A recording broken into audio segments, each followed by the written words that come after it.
In the Carolina kitchen today, when the weather turns colder, we naturally head for foods with warm spices in them. You know, cinnamon, clove, cardamom, and especially ginger. We'll take a look at how that spice steals the show in this dessert. Welcome into the Carolina kitchen. Brian Ross, the owner of Dough, is back with us. Always a pleasure to have you. Same here. Always a pleasure to be here. Well, we are doing something seasonal, right? Yes, it's a warm ginger spice cake. It's like gingerbread cake. Okay. Sounds good. And it's a real simple recipe. It's got some fun stuff in it. This is molasses, and I had a little bit of baking powder in this little bowl.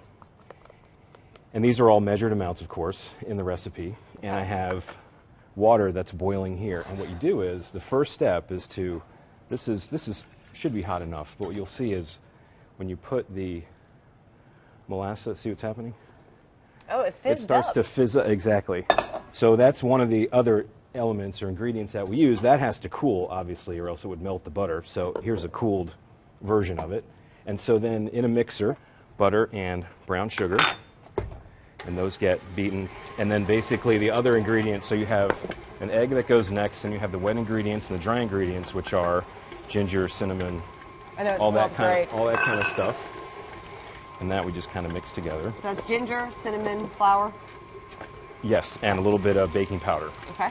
So then the egg goes in. Basically, once it's kind of mixed together well, we put the egg in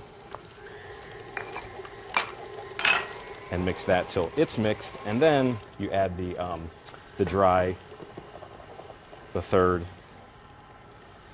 trying to make a mess here, half, third.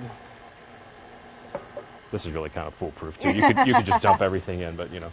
Right. So what you'll find is, as you can see from here, the batter is very runny, very loose, and that's okay. Okay. And so what we do is we pour that into a baking pan, your typical 13 by 9 baking pan. Okay. Bake it 350 for about, it's all in the recipe, about 30 to 40 minutes, and it puffs up and you get cake like this.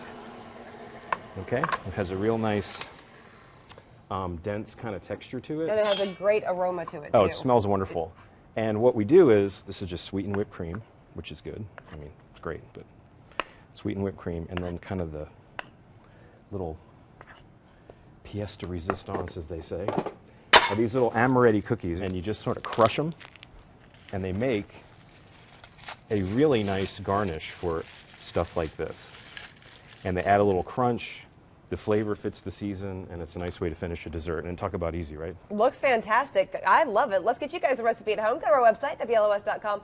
Click on the Carolina Kitchen link. That is the fastest way. Or you can send a self-addressed stamped envelope to 110 Technology Drive, Asheville, 28803. Don't forget to check us out on Pinterest. There you can find pictures of all of your favorite recipes and, of course, the recipes themselves. Brian, thanks so much. That does look absolutely fantastic and actually pretty simple. Oh, yeah. I think You'll I love can do it. that. And that's what's cooking today in the Carolina Kitchen.